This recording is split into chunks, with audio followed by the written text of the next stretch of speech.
Comme au temps de l'Union soviétique, la société pratiquait auparavant des écoutes téléphoniques ainsi qu'une surveillance tout azimut façon KGB. Mais ces méthodes sont totalement obsolètes. L'histoire a montré que ces méthodes n'ont pas fonctionné, ni en Égypte et en Tunisie. Ainsi, la démocratie américaine a eu besoin d'une idée nouvelle, pour que la technologie du 21e siècle puisse répondre aux besoins d'un État moderne. Lorsque Steve et Loren Jobs eurent fait un don significatif à la caisse électorale du Parti démocrate en 1997, ils furent invités à une réception à la Maison Blanche consacrée à la visite du président chinois Jiang Zemin.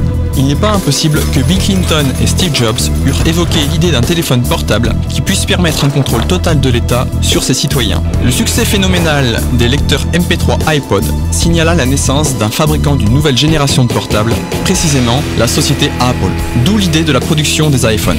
L'État peut tout savoir, votre code de sécurité sociale, mais jusqu'à tout récemment, il ne pouvait pas entrer dans votre cerveau, copier vos émotions, faire un rapport sur vos problèmes et mettre votre vie entière dans quelques gigaoctets de données. Cela signifie qu'en regardant le journal du soir, le réalisateur de télévision va vous montrer exactement ce que vous voulez voir, car vos pensées et vos désirs lui sont familiers. Comment a-t-il pu le savoir?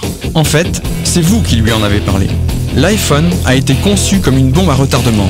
Avec une publicité d'Apple tout à fait efficace, le propriétaire de cet appareil est rapidement devenu accoutumé à l'idée qu'il faudrait sans cesse générer des informations le concernant. Notre esprit peut tourner l'iPhone en une créature monstrueuse qui se nourrit de l'information du cerveau humain. Mais il peut se souvenir également qu'il s'agit d'un appareil pratique avec une interface agréable qui nous aide à parler à nos parents, à vérifier la météo à Londres ou à écouter de la musique pendant un voyage aérien. Vous pouvez changer vos horaires, prendre une photo avec votre fils nageant dans la piscine ou simplement vérifier les horaires de train. Mais néanmoins, nous devons admettre que nous connaissons des cas où ces systèmes nous sont utiles. Il y en a beaucoup. Le sauvetage dans les lieux à peine accessibles, les recherches d'un enfant perdu et même la lutte contre le terrorisme.